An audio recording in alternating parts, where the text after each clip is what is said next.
May her vigilance be unwavering, Aset added, the slightest smile gracing her lips as she herself envisioned the graceful terror that they were about to unleash on their age-old nemesis.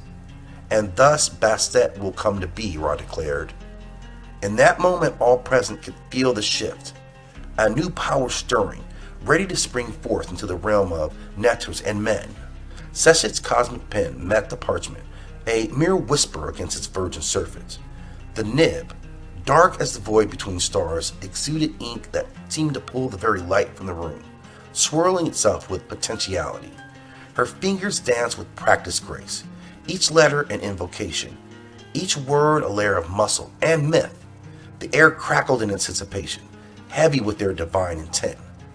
Let her be swift, Seshet murmured, her voice low but clear, reverberating through the chamber like an incantation. As quick as thought, as silent as the night. Jehudi stood nearby, his gaze fixed on the unfolding creation, his mind already weaving the spell into his spellbook. With each stroke of Seshet's pen, he etched the corresponding symbols into his tome, the golden glyphs glowing softly against the ancient papyrus. Her claws shall be the spears of heaven, sharp enough to cleave shadow from light, Jehudi intoned, his voice harmonizing with the scratching of the pen. May she never know defeat, Seshet continued, her hand steady while her heart thrummed with the weight of what they were about to bring forth. She could feel Bastet's presence taking form, a phantom touch at her senses, a purr resonating within the walls of her soul.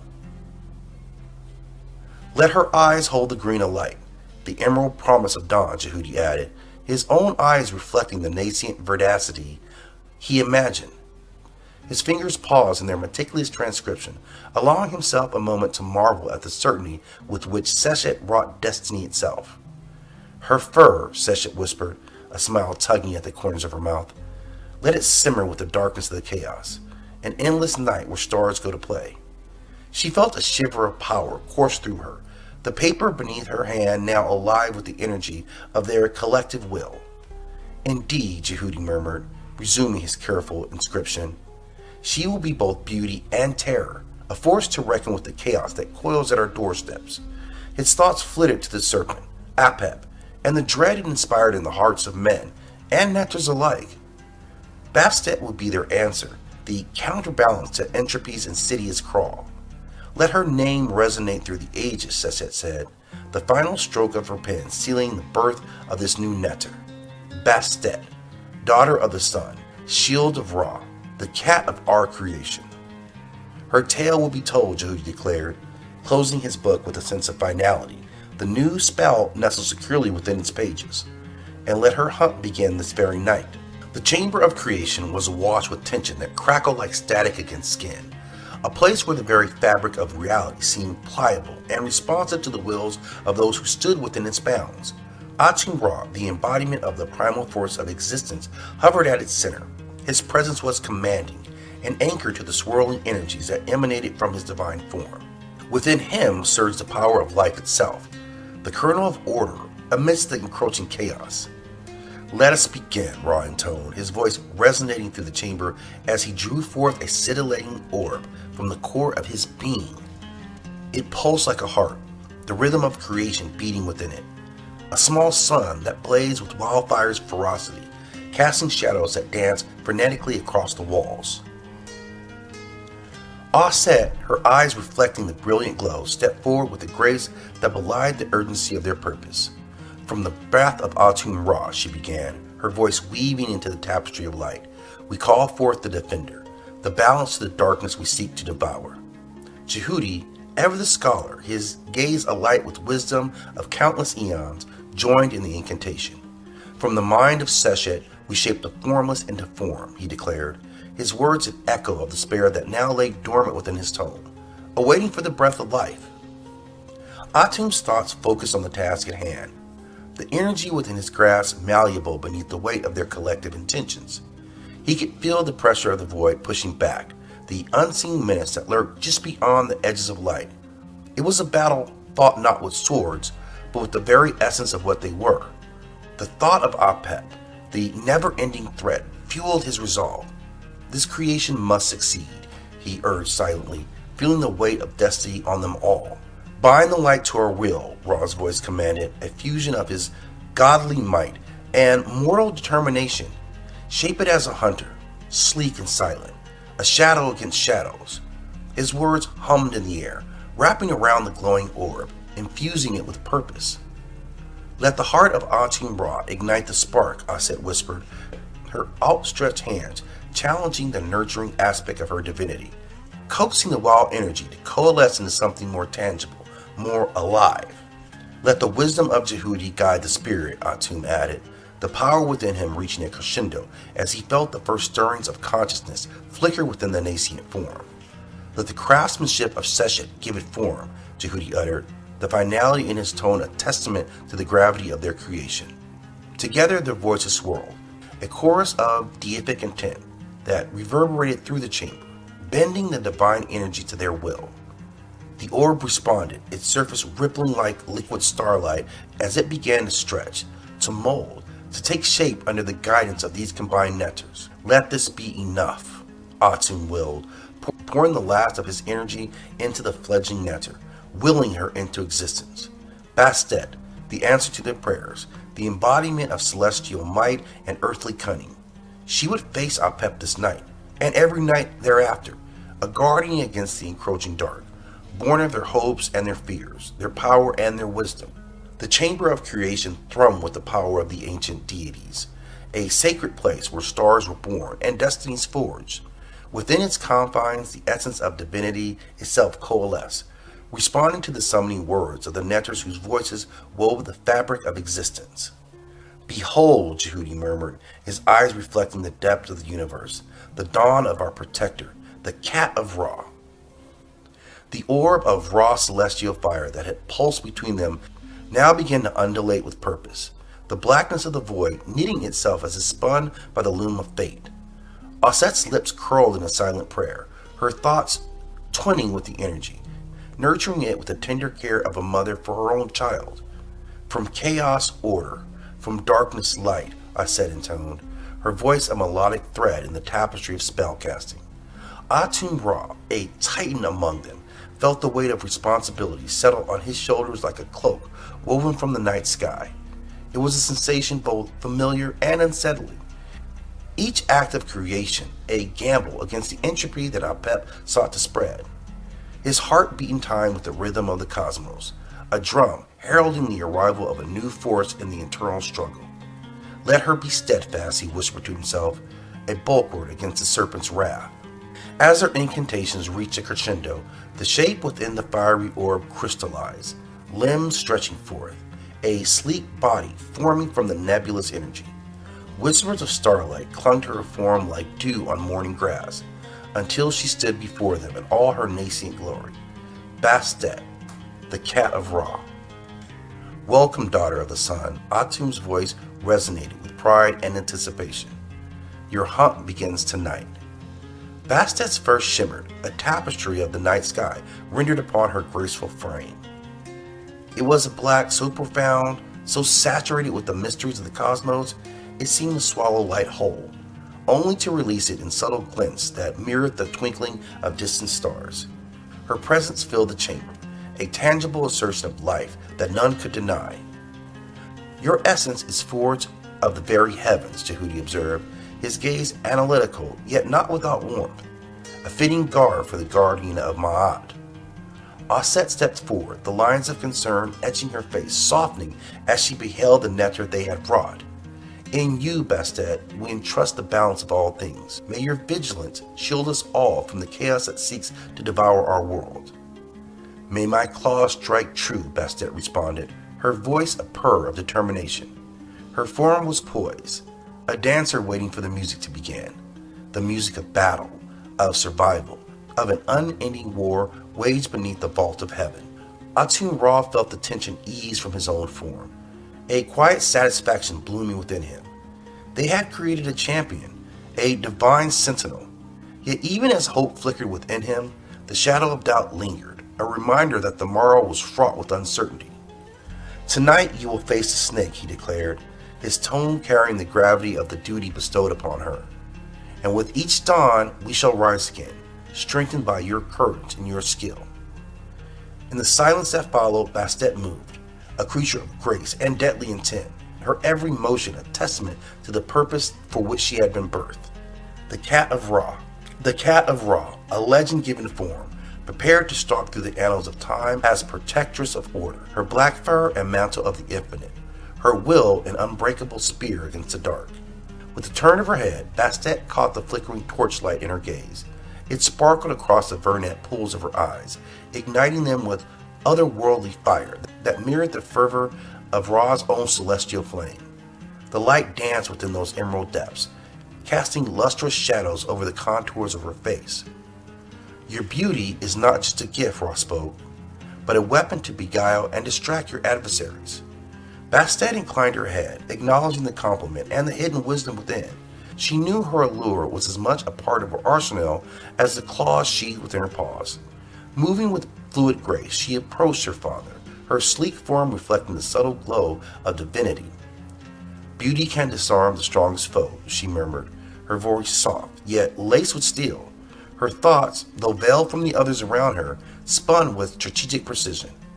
Let Apep gaze upon me and falter, she mused. Let the serpent be ensnared by vanity before the strike. Indeed, Atum agreed, watching her with a blend of parental pride and tactical appraisal. But never forget, it is your spirit, fierce and indomitable, that truly defines you. Bastet's tail twitched in response, a subtle gesture of her readiness and resolve. She envisioned the battles ahead of her, her mind weaving through scenarios, each potential movement etched with clarity. In the silent dialogue within herself, she rehearsed the dance of combat, envisioning the serpent's death with each calculated step. Let us hope Apep is as susceptible to beauty as he is to venom, Jehudi injected, his tone carrying the hint of an impish smile. For if charm fails, your teeth and claws shall speak more convincingly. Aset watched, her gaze contemplative, sensing the currents of power converging within Bastet. And speak they well, she said softly, almost a whisper, yet carrying the certainty of prophecy. The chamber seemed to hold its breath, awaiting the clash of titans, this eternal struggle between order and chaos. Bastet, however, stood serene amidst a storm of anticipation. Her beauty, ethereal and commanding, was but the serene surface of a fathomless lake. What lay beneath was a warrior's heart, ready to rise with the fury of a tempest. Then let my presence be both bane and blessing, she vowed, the green of her eyes darkening with purpose. For I am Bastet, the Cat of Ra, and my radiance shall be the last light the shadow of Apep beholds before the end. Your adversary slithers in the realm of twilight, cloaked in dread and malice, Atum Ra intoned. Are you prepared to face the spawn of chaos? Bastet's response came not in words, but a subtle shift of her stance. She moved with the grace that belied the lethal purpose of every sinew in her body. The green of her eyes reflected the flame's dance, brimming with the predator's focus. She let her awareness expand, imagining the cold scales of Apep, the undulating horde that sought to unwind creation itself. Preparation is my nature. My senses are attuned to the whispers of scale against stone, a rustle of dark intent amidst the stillness. Then this will be a testament to your prowess, Jehudi observed, his tone laced with wisdom. Let the hunt begin, and may the balance tip in the favor of Ma'at. As she listened, Bastet's thoughts weaved through the landscape of her nascent memory, recalling the divine incantations that had breathed life into her form. She was a testament to their combined wills, a guardian birth to counter the serpent's menace. Tonight you will chase down fear itself, Aset whispered, a breeze that stirred the embers of Bastet's resolve, and you will emerge as both shield and spear for those who dwell beneath the sun.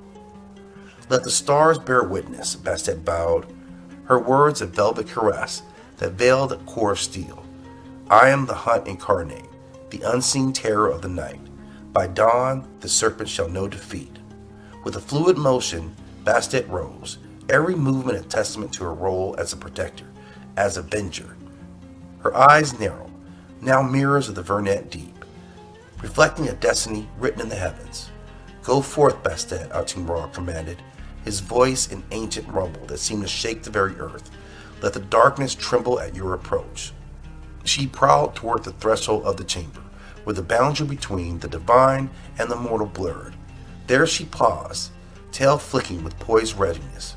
Her heart was a drumbeat, rhythmic and sure, echoing the pulse of the cosmos. Tonight, she thought, feeling the inevitability of the confrontation coursing through her, I am the balance that tips the scales. Tonight, I am the hunter, and the snake shall be my prey.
Pele, goddess of fire, creation, and jealousy. Before the islands had names, before stone remembered the shape of mountains, before land dared to rise above the sea, there was only movement. The ocean whirled endlessly, dark and conscious, and within it traveled a force that refused stillness. Her name was Pele. She was not born in one place. She emerged again and again, from flame, from hunger, from the deep furnace of the world. Pele was fire with intention. Her hair flowed like smoke caught in the wind, black and endless, carrying embers in its wake. Her skin glowed as if lit from within, sometimes warm as sunlit stone, sometimes red hot with fury. Her eyes were not gentle. They burned with the knowing of something older than fear. Where Pele walked, the earth opened. She carried fire not as destruction, but as becoming. Lava spilled from her footsteps, slow and unstoppable, reshaping the world without apology. The sea hissed when she approached, retreating from her heat, recoiling from her will. But Pele was not alone in the world. Beneath the waves, where light dies and pressure rules, dwelled her sister, Namaka. Namaka was the ocean given thought. Her skin shimmered like moonlight on black water. Her hair moved as currents move, slow, heavy, inexorable.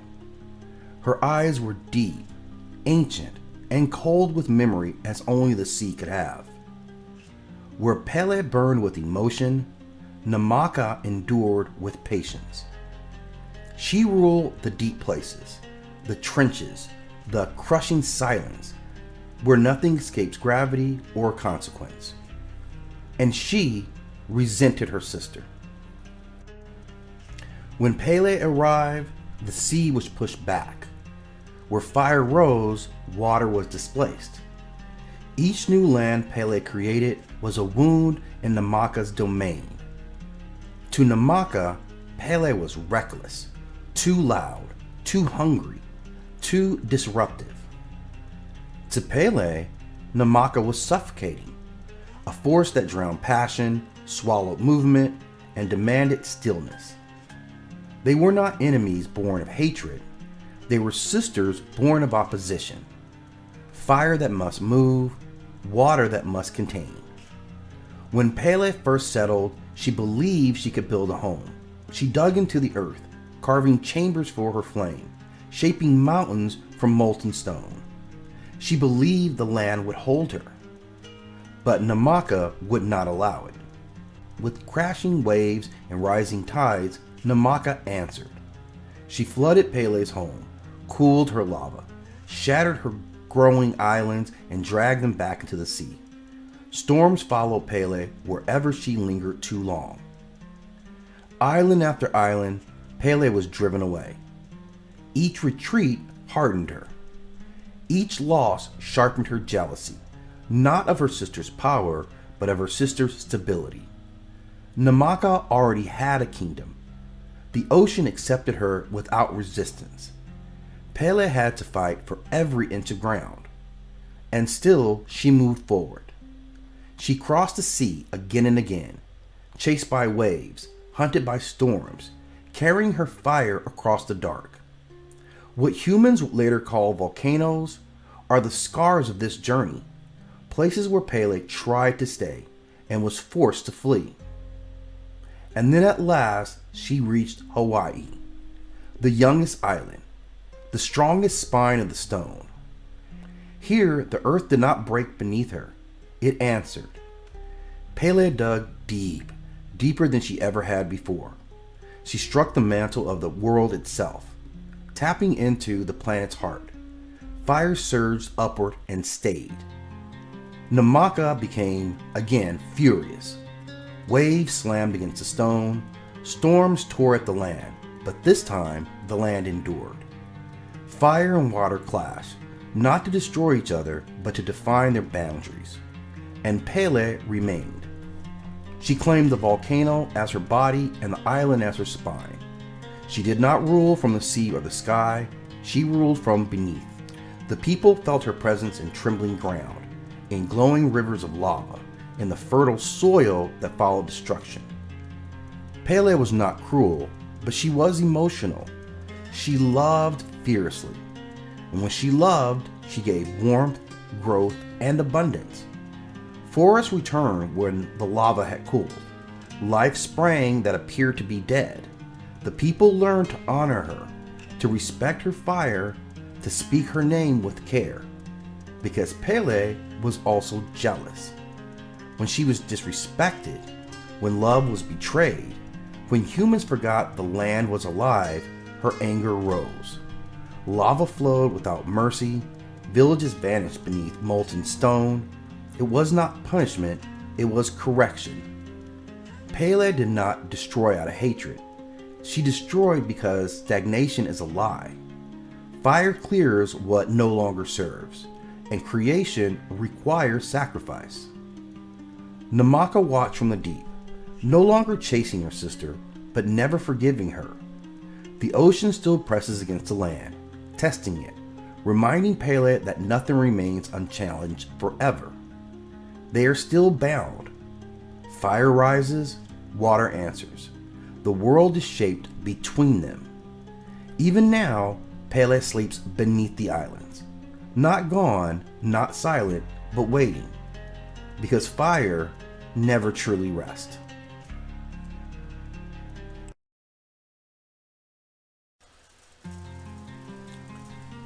The origin of the five sons. Now this myth belongs to the Mexica people, often called the Aztecs, and these people understood time not as a straight path, but as a turning wheel. To them, the world did not begin once, nor was it destined to end only once. Creation was an act that could be repeated. Destruction was not a failure of the gods, but a condition of existence. And in this tradition, the world is sustained through balance, and balance is never permanent. When forces fall out of alignment, when power grows too rigid, when knowledge spreads beyond containment, or when the earth itself just grows weary, the age that holds the world comes to an end. What follows is not emptiness, but renewal. The Mexica called each age a sun. A sun is not only the light in the sky, it is the order by which life is arranged. It governs how people live, how the gods rule, and how the earth responds to both. Each sun carries its own laws, its own expectations, and its own failures. Now, according to this cosmology, 4 suns rose and fell before this present age. Each was shaped by a different ruling force, and each ended when the force could no longer sustain the world it had made. These endings were not sudden accidents. They were the natural conclusion of imbalance left uncorrected. Now, the passing of a sun does not mean the death of everything. Life changes form. Memory does not entirely vanish. Traces remain in the land, in the sky, and in the people who come after. And for this reason, the present world is not separate from those that came before it. It is built upon their remains. Now, the current age is known as the 5th age, the sun of movement. It endures not because it is strong, but because it is fed. Its motion is constant, its ground uncertain. Unlike the worlds before it, this sun survives only through continuous offerings, binding the fate of the gods and humanity together in a form of dependence. The 5 suns are not merely stories of the past. They explain why the earth moves, why catastrophe returns in cycles, and why stability must be earned again and again. To understand the suns is to understand that the world is not guaranteed. It is held together by effort, sacrifice, and restraint, and it can be unmade. What follows is the account of those suns, the worlds that rose, the forces that ruled them, and the ways in each one came to its own end. The first sun, the age of strength. Now in this world the earth was firm and unyielding, and the sky hung low, as if watching what walked beneath it. The people of the first sun were tall and powerful, shaped in the image of the force that ruled them. Their limbs were heavy with muscle, their voices carried far across the plains, and their heart did not know hesitation. Now this sun was governed by Tezcatlipoca, the lord of the smoky mirror, whose power lay in dominance and reflection. Under his rule, strength was the highest virtue. To overcome another was proof of worth. To stand unchallenged was to be favored by the gods. The people learned early that this world they belonged to could all be taken away from them. They built no delicate cities, for delicacy was for the weak. Their dwellings were thick-walled and low to the ground. Their tools were heavy, their weapons simple and brutal. What matters was not beauty, but endurance. What mattered was not harmony, but victory. In the first sun, order was maintained through fear. Those who rose to power held it by force, and those beneath them learned obedience through pain. The gods did not intervene to soften the world. They rewarded conquest and silence. Mercy was not taught, and restraint was not admired. The earth at first endured. The forest grew dense and dark. The mountains stood unbroken. Rivers cut their paths without resistance. Life was abundant, but it learned to hide. Creatures of claw and fang thrived, mirroring the nature of the people themselves. The world reflected what ruled it. Over time, the people of the first sun forgot the difference between strength and excess. To dominate was no longer enough. They sought to dominate everything. They hunted not for need, but for proof. They fought not for survival, but for sport. The weak were not protected, and the fallen were never remembered. The gods watched, and the Mira, Lipoka, darkened. The balance that sustained the sun began to strain. Strength unchecked turned inward. The people no longer listened to the earth, nor to the warnings carried by the wind. They believed the world existed to endure them. Then the jaguars came. They did not arrive as an invasion, nor as a punishment announced from the sky. They emerged from the forest, from the mountains, from places where the world itself remembered itself. Silent and patient, they moved as the earth moves, without anger and without haste. The jaguars were not beasts alone. They were the return of the world's will. Where the people struck hardest, the jaguar struck back. Where strength had been worshipped, strength was answered. Villages fell without warning. Paths once claimed by men were reclaimed by claw and shadow. The night grew longer and the ground drank deeply. The people fought as they had always fought. They raised their weapons. They stood their ground. They believed that force could save them. It did not. For the jaguars did not tire. They did not seek glory. They did not rule. They corrected. One by one, the strong were taken. The cries of conquest gave way to silence. The earth closed over what remained. The forest thickened. The mountains stood as they had before. The sky lifted, indifferent. And so the first sun ended. Not in fire, not in blood, but in teeth and shadow. When the jaguars were through, the world was empty of those who had ruled it. Strength alone had proven insufficient to sustain creation. The earth rested, and the gods turned away from what had been made. From the remains of that age, something memory buried in muscle and bone, a warning carried forth into the next world, that strength without restraint will always devour itself. The second sun, the age of wind. The second sun rose in a world that moved. Where the first sun had heavily pressed upon the earth, this new age loosened its grip. The sky lifted higher. The air grew restless. Winds crossed the lands freely, carrying seeds, voices, and memory from one place to another.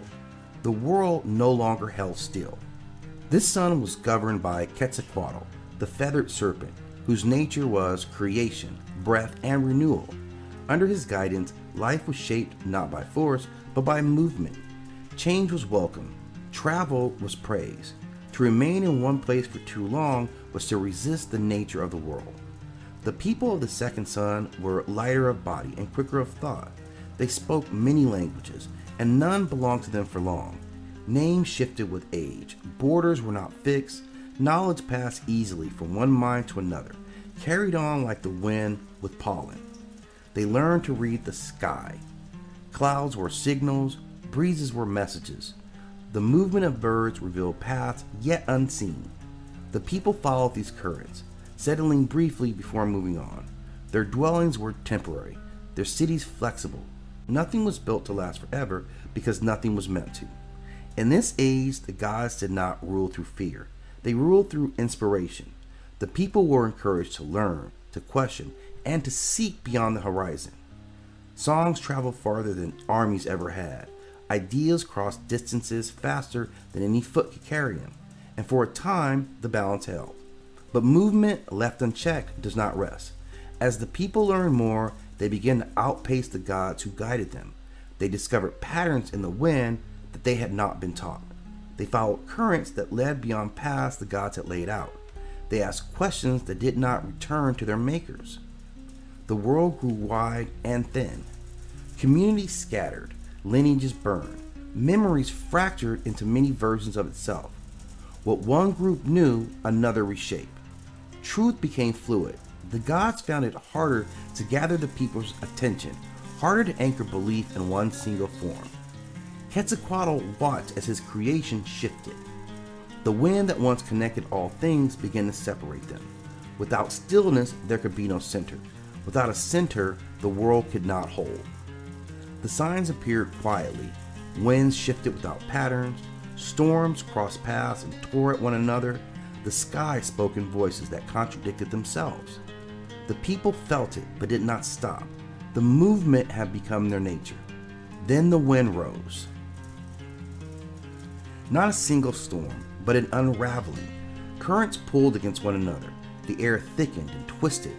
The ground itself seemed uncertain, which was always going forward. The people were lifted, scattered, and changed. Some were carried so far that they were never seen again. Some were transformed by the force of the wind, reshaped into beings of air and motion. Some simply vanished, absorbed into the endless sky. There was no battle, no moment of resistance. The second sun did not fall, it just dispersed. When the winds were settled, the world was quiet and vast. The past, once traced by feet and memory, had been erased. The land remained, but it was empty of those who roamed it.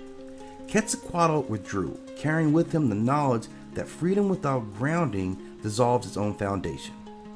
From the second sun remained a lesson carried forth unseen, that movement must be balanced with return, and that knowledge uncontained would scatter a world beyond recovery.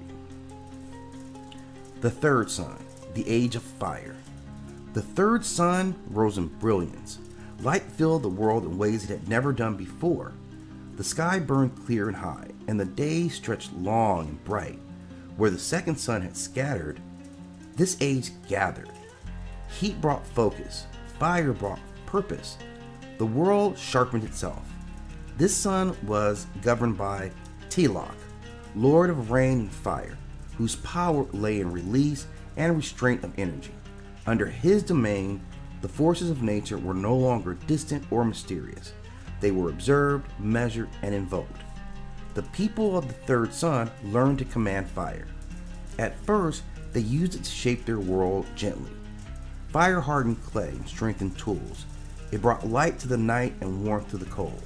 With it, the people built cities that endured and rituals that bound them together. The world grew ordered and efficient. But fire teaches quickly. Soon the people learned not only to tend fire, but to draw power from the heavens themselves. They read the sun's movements, the heat of the earth, a hidden force within stone and storm. Rituals grew precise. Offerings became calculations. Knowledge was recorded and refined. And this was an age of mastery. Now these people believed understanding granted permission. Each discovery led to another. Each boundary crossed revealed a new source of strength. The gods watched as people reached, pulling energy into forms it was never intended to last. The world glowed. Cities shone against the horizon, alive with light even after the sun had set. The night no longer belonged to the stars. Fire had claimed it. The people celebrated their control, believing themselves aligned with forces that shape creation. But fire does not forget its own nature. As power accumulated, restraint diminished. What began as harmony shifted towards excess. Rituals demanded greater energy. Structures required constant feeding. The people no longer asked whether something should be done, only whether it could be. And the earth began to strain. The skies darkened with heat. The air grew heavy. Rain fell unevenly, either absent or overwhelming. The signs were visible, but dismissed. The third sun had taught people to trust in power, and power had not yet failed them. Then fire returned from above. The sky opened, and the flame fell upon the world like judgment without voice. Not a single blaze, but many. Burning rain that struck cities and fields alike. The structures that had drawn so much energy became conduits for destruction. Stone cracked. Metal warped. The light that had once illuminated the night consumed it instead. The people fled, but there was no refuge. Fire traveled faster than thought. What had been mastered now ruled. The world burned with force it had been taught to release. There was no correction, only consumption. When the flames at last faded, the land was blackened and silent. The cities were reduced to ash. The knowledge that had once seemed eternal had vanished like smoke. The third sun ended in brightness too intense to endure. From its ruin remained a warning carried into the next age, that power without restraint accelerates its own end. and that mastery mistaken for wisdom invites destruction from the very forces it commands. The fourth sun, the age of water. The fourth sun rose into a world that mourned. After the burning of the third world, the earth cooled and softened. Ash settled in the soil, scars filled with water, the sky diminished, and the clouds gathered low, holding their weight. This was an age shaped not by conquest or mastery, but by memory. This sun was governed by Kachiutli-Kwan, she of the jade skirt, whose power lay in water both life-giving and sorrowful. Under her influence, the world learned to feel again. Rivers widened, lakes deepened, rain returned in steady rhythm. Life emerged cautiously, nurtured by gentle forces. The people of the first sun were bound together by kinship and care.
The myth of Cthulhu, the sleeper beneath the sea.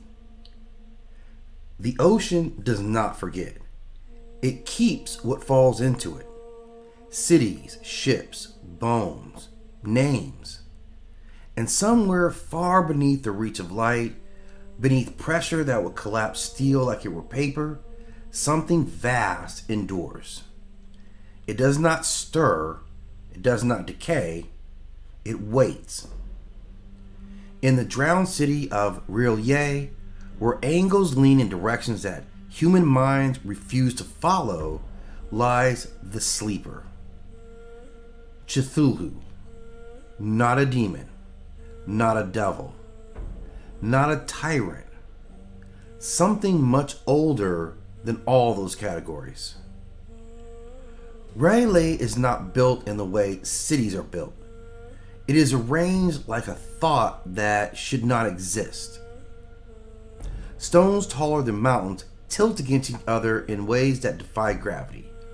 Corridors stretch into perspective that collapse if shared too long.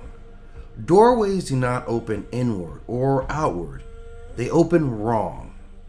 The city does not sit on the ocean floor. It presses against reality itself.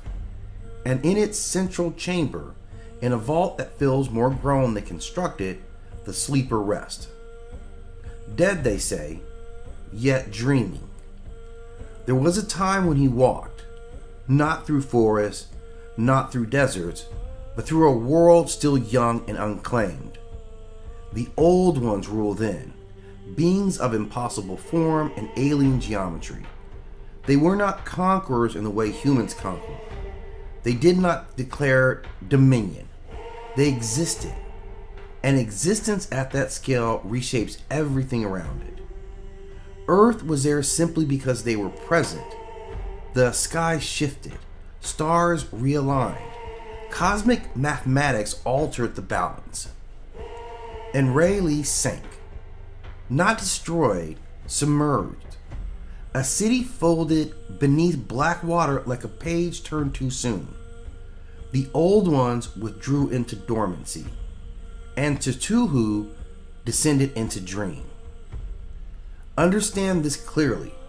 He does not sleep like a mortal sleeps.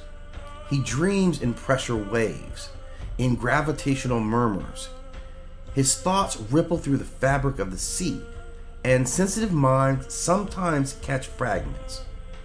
Artists wake with images of impossible towers. Sailors carve symbols they do not recognize. Hidden cults gather in humid places and whisper syllables that feel even older than language. Faininglu minglawe nafum, chatula relay wagningle faitang. They do not chant out of devotion. They chant because they feel something inevitably moving beneath the surface of the world. Now, madness is not punishment. It is simply proximity. To brush against his dreaming is to feel scale collapse. To realize that humanity is not at the center of anything. That morality is a local invention. That hope is a small candle in a universe that never promised warmth. Those who sense him most clearly often lose their footing in reality. Not because he attacks them, because understanding even a fraction of that vastness fractures the human frame. Once, only once in recorded memory, the sea convulsed. Storms tore the Pacific apart, and earthquakes split the waters like a wound.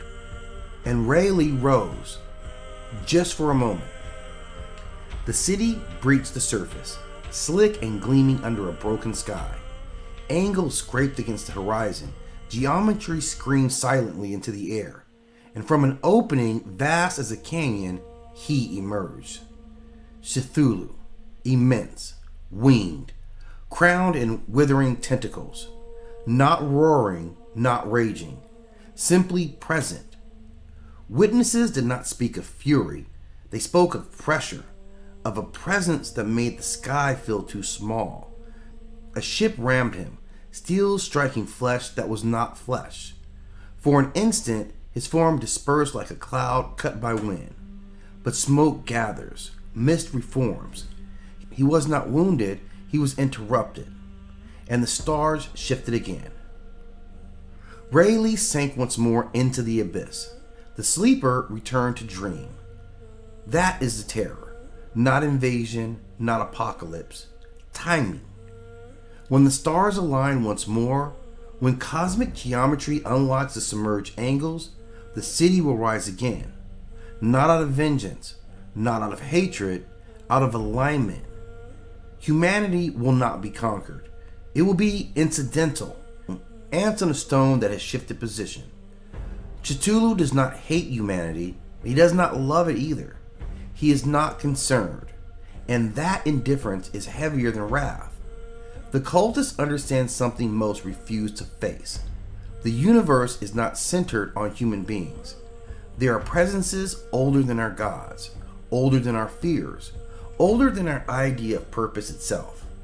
Tonight, the ocean is calm, black, endless, but currents move even when the surface appears still.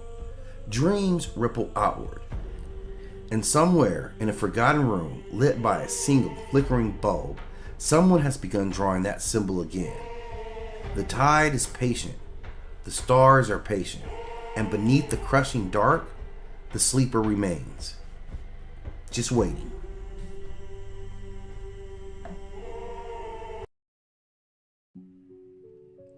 Thoth, god of cosmic structure, language, and recorded reality. Thoth is not a god who rules through force. He does not conquer, he does not command armies, he does not demand worship through fear. Thoth governs something far more dangerous. He governs understanding. In Kemetic thought, the universe does not function because it's powerful. It functions because it is ordered, because it can be measured, because it can be named, because it can be remembered. And Thoth is the intelligence that makes that possible. Now, Thoth is known by many names, each reflecting a different aspect of his function. In Kemet, he is Jehudi, a name tied to intelligence, speech, and precision. He is called Lord of Divine Words, he who reckons time, and scribe of the gods. To the Greeks, he becomes Hermes, and later Hermes Trismegistus, the thrice great mind. In esoteric traditions, he is not treated as a personality at all, but as a principle of intelligence. Sometimes he appears with the head of an ibis bird, sometimes as a baboon. These are not aesthetic choices. The ibis represents calculation, balance, and precision. The baboon represents observation, memory, and lunar rhythm. Thoth's forms are not symbolic masks, they are functional avatars. Now, this is what Thoth actually governs. Thoth does not create the universe. He does not destroy it. He does not rule it. He makes it legible. Thoth governs language as a creative force, writing as memory made permanent, mathematics as cosmic truth, time as a measurable system, law as recorded balance. In Kemetic cosmology, chaos is not defeated by violence, it is stabilized by Ma'at, the principle of truth and balance. And Thoth is Ma'at's recorder. He does not decide what is true, he ensures that truth is accurately accounted for, and that distinction matters. Thoth and the structure of reality. In myth, Thoth is often present during moments of dispute among gods. When Horus and Set battle for kingship, Thoth mediates. When divine law must be clarified, Thoth records. When order must be restored, Thoth calculates. He is not neutral because he is indifferent. He is neutral because structure must be impartial. Reality does not care who you are, only whether balance is maintained. Thoth embodies that principle. Now, the weighing of the heart ceremony. One of Thoth's most important roles appears in the judgment of the dead. When a soul enters the hall of Ma'at, the heart is weighed against the feather of truth. Anubis conducts the ritual. Osiris presides, but Thoth records the outcome. He does not judge the soul, he does not punish it, he does not save it. He ensures the process is correct. In this moment, Thoth represents the idea that justice is not emotional, it is procedural. Cosmic awareness is not mercy or cruelty, it is accuracy. Language is power. Now, to understand Thoth, we must understand how ancient cultures viewed language. Words were not labels, they were forces. To know the true name of a thing was to have power over it. To write something was to make it real beyond the moment. Thoth is the god of that threshold. Speech becomes spell. Writing becomes law. Memory becomes continuity. This is why Thoth is associated with magic, not illusion, but as applied knowledge. Magic is simply understanding reality well enough to manipulate it, and is influence beyond Kemet. Thoth does not remain confined to Kemet. Through cultural contact, he becomes Hermes. Through Hermeticism, he becomes the universal mind. Through alchemy, he becomes the architect of transformation. Through philosophy, he becomes intellect itself. By the time he appears as Hermes Trismegistus, Thoth is no longer just a god. He is the idea that consciousness can understand the universe it inhabits, and that idea survives every empire. The Book of Thoth. Now, Thoth's most famous relic is not a weapon or a crown. It is fittingly a book. And the Book of Thoth represents total knowledge, language that can command nature, words that can bend reality. Myth warns that those who read it without wisdom lose themselves, not because knowledge is evil, but because unprepared awareness destabilizes identity. This is a recurring pattern in Thoth mythology. Knowledge is dangerous, but power without structure destroys the holder. This is why Thoth is not a king. Thoth never rules a kingdom. This is not an omission, it is a statement. Kings come and go. Structures remain. Thoth does not sit on a throne because reality itself sits on his function. Empires collapse, languages die, but mathematics persist. Law persists. Memory persists. And thus, so does Thoth. In modern thinking, Thoth appears as the architect of intellect, the symbol of recorded reality, the reminder that understanding carries responsibility. He is not faith, he is not belief, he is the mechanism between both. Thoth does not ask to be worshipped, he asks only to be understood. He stands where knowledge becomes permanent, where speech shapes reality, where truth is measured instead of declared. As long as humans seek to understand the universe rather than to dominate it, Thoth remains present, not as a ruler, but as the mind that keeps the universe legible.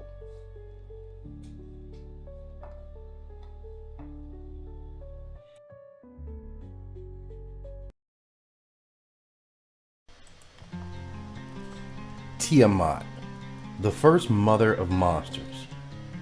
Before there were gods with names, before temples, before prayers, before fear knew how to kneel, there was Tiamat. Not born, not created, not crowned. She was. She was the saltwater ocean before shorelines existed, the dark womb before light learned how to speak, the roar beneath creation, where nothing had yet decided what it wanted to be. Tiamat was not evil. She was not kind. She was unfiltered existence. In the beginning, there was only mingling. Fresh water and salt. Apsu and Tiamat. Stillness and motion folding into one another. From this union came the younger gods. Loud, restless, impatient. They shouted inside the silence. They stirred the waters. They forgot that they were guests inside a body older than time. And the old gods began to ache. Apsu wanted silence back. He planned destruction not out of cruelty, but out of exhaustion. The young gods killed him first. They struck the quiet father down, and the waters trembled. Tiamat felt it. Not as grief alone, but as betrayal. Creation had turned on its source. Something ancient woke up in her depths. Not rage, not vengeance. Correction. The sea does not scream when it floods a city. It simply returns things to where they belong. Tiamat did not declare war. She responded. She gave birth again. This time, not to gods who would forget her. This time she birthed monsters. Serpents with venom instead of prayers. Dragons with eyes like eclipses. Creatures shaped by fear itself. Not because she loved chaos, but because chaos was truth before order learned how to lie. A consort forged for war, and the heavens shook. The younger gods panicked. They had learned how to rule, but not how to face their mother. They searched for a weapon. They searched for a hero. They chose Marduk. Not because he was the oldest, not because he was the wisest, but because he promised control. Marduk did not face Tiamat as a son. He faced her as a system. He brought nets to trap the infinite winds, to suffocate the ocean. Words to define what should never have been named. And when he struck her down, creation didn't cheer, it split. From her body, the world was built. Her ribs became the sky. Her blood became the rivers. Her bones became the foundation of order. Civilization rose on a corpse, and all the gods called it victory. But listen closely. Chaos was never destroyed. It was never dissected. Tiamat did not vanish. She was repurposed. Every storm that ignores your prayers, every flood that erases borders, every moment where systems collapse under their own arrogance, that is her breath moving through the cracks. Tiamat is not a villain. She is the reminder that order is temporary, that control is borrowed, that creation always comes from something older, darker, and deeper than comfort allows. She is the mother civilization buried alive, and she is still dreaming. The gods fear chaos because it reminds them of what they were before they learned how to rule, that they were simply aspects of the universe, no greater or lesser than any other creation.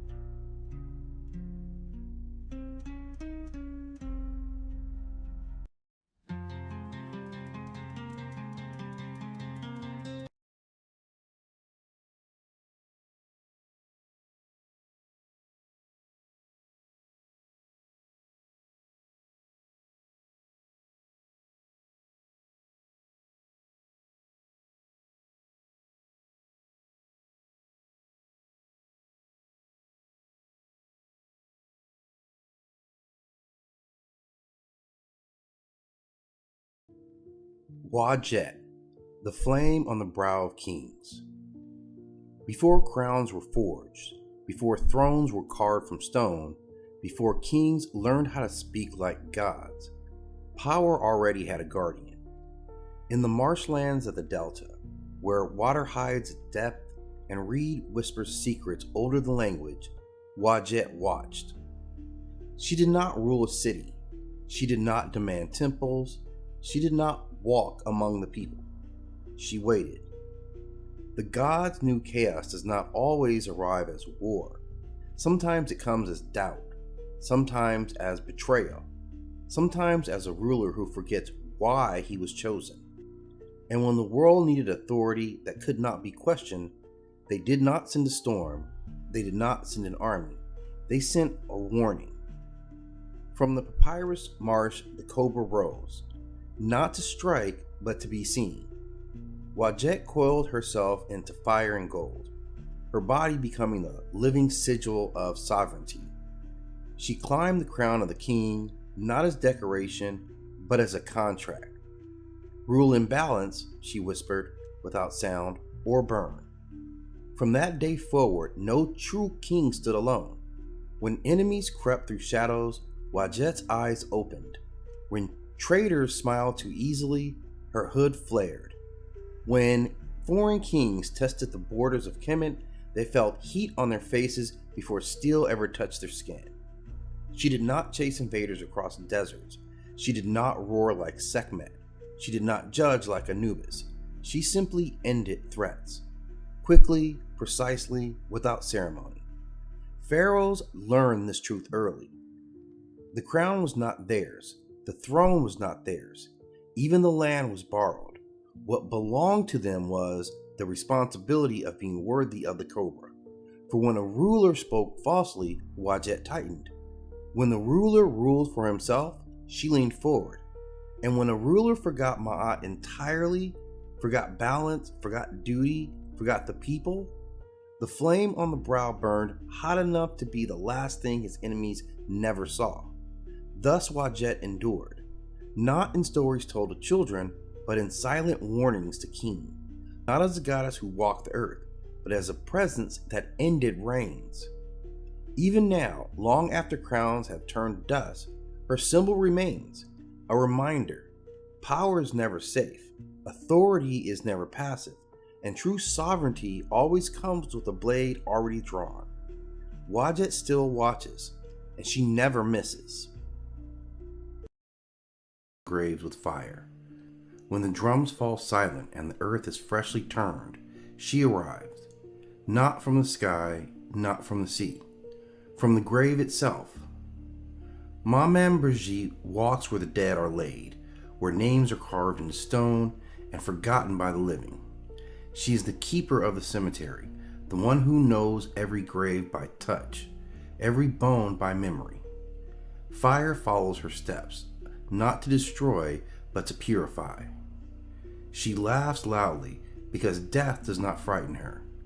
She drinks, she curses, she dances among the tombs, because grief must breathe, or it rots the soul.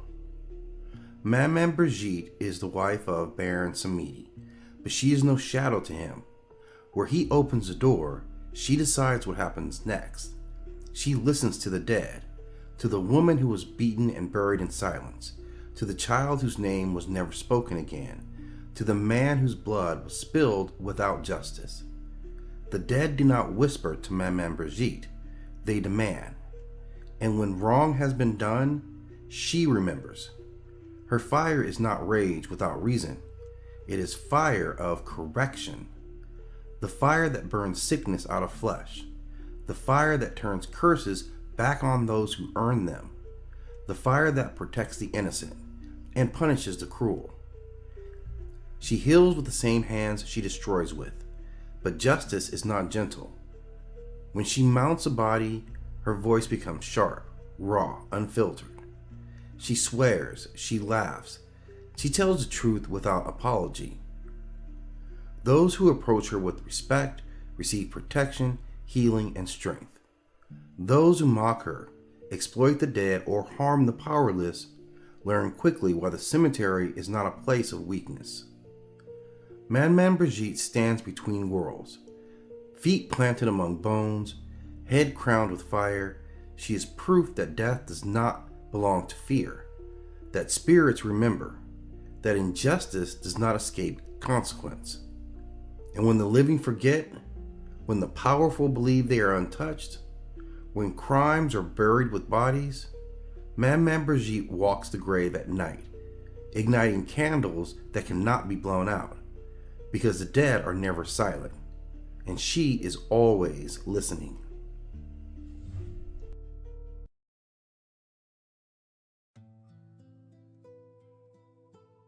The sacred sound Om, the vibration of creation.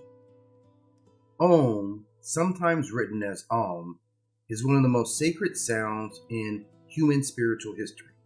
It is not simply a sound, it is not merely a word. In ancient Indian philosophy, Om is considered to be the principal vibration of the universe itself. Across the traditions of Hinduism, Buddhism, Jainism, and Sikhism, this sacred symbol represents the cosmic sound of creation.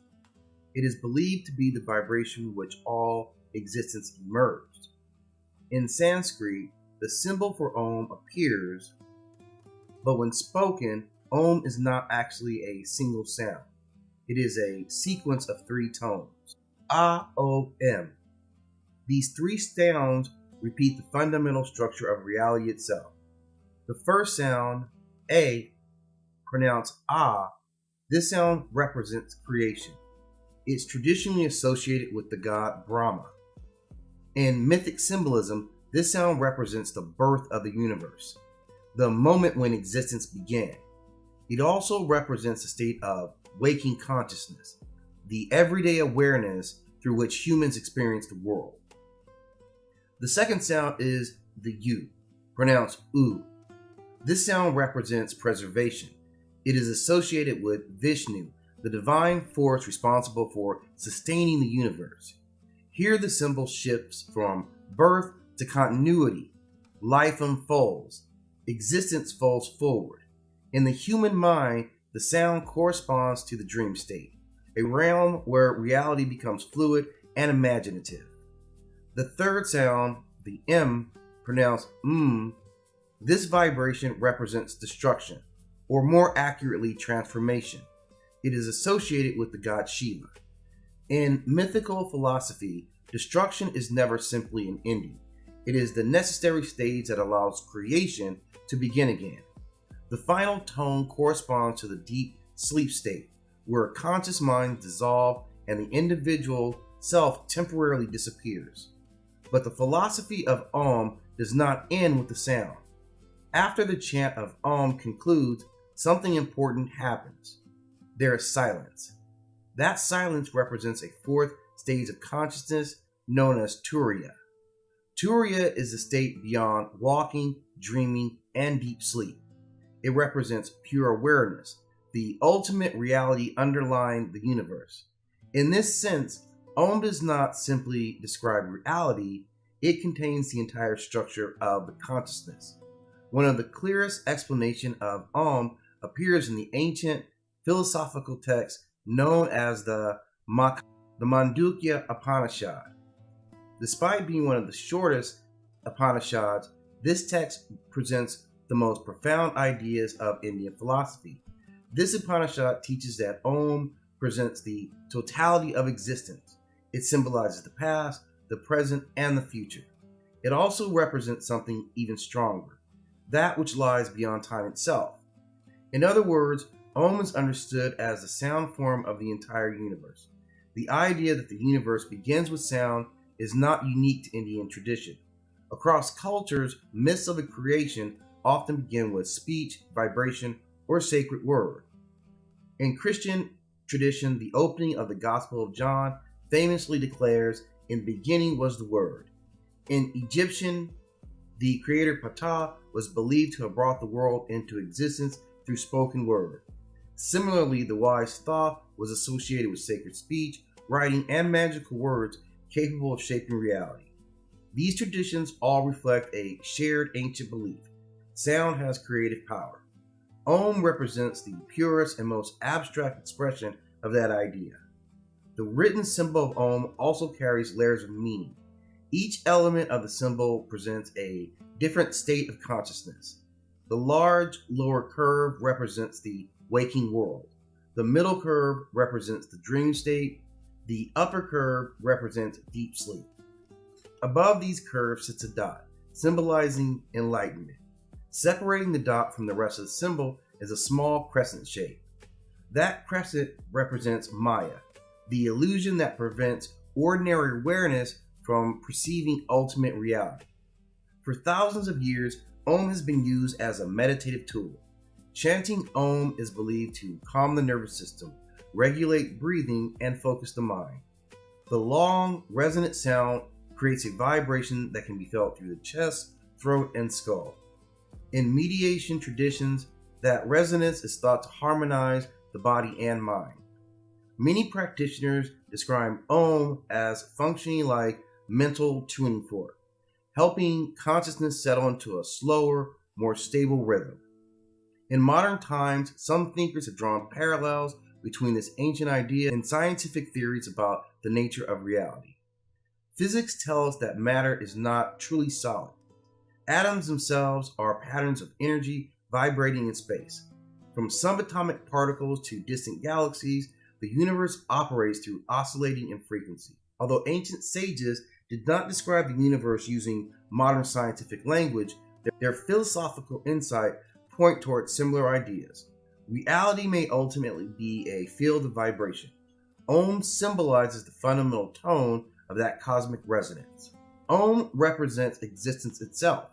It appears everywhere within Indian spiritual structure. It can be found in temples, sacred texts, meditation halls, jewelry, and art. Many traditional mantras begin with Om. In modern mythological terms, Om is far more than just a symbol. It represents the breath of creation. It is the voice of the cosmos, the vibration underlying reality itself. Every mythology must answer the same question: how did the universe begin? In the philosophy of the Om, the answer is beautifully simple. The universe began with a sound.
The Shape of Death, a myth reading.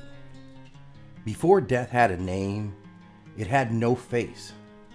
There was no figure waiting in the dark, no voice calling from beyond, no blade raised in judgment. There was only absence. The earliest humans did not imagine death as an enemy. They experienced it as an event, as a sudden cold, as inevitable as night. A body stopped moving. A fire went out. A voice was never heard again. Death did not arrive, it happened. And because it had no intention, it inspired no image. As civilizations formed, something changed. When humans learned to build cities, they also learned to remember. And memory demanded explanation. If life had meaning, then its ending had to as well. So death became a place before it became a person, a realm, a crossing, a river, a shadowed road. In many early traditions, death was gentle, not merciful, but calm. It came like sleep. It came like dusk. The dead were not punished. They were processed, guided, measured, prepared. Death was not here to hurt you. It was there to receive you. But the world grew crowded. Empires expanded, wars multiplied, famine followed power wherever it went. And death stopped feeling distant. It moved into homes, into streets, into churches. When people began dying by the thousands, death could no longer be abstract. It needed a face. The turning point came when death became visible, not as a myth, but a spectacle. Plague emptied cities. Fields filled with bodies instead of crops. Entire generations vanished between seasons.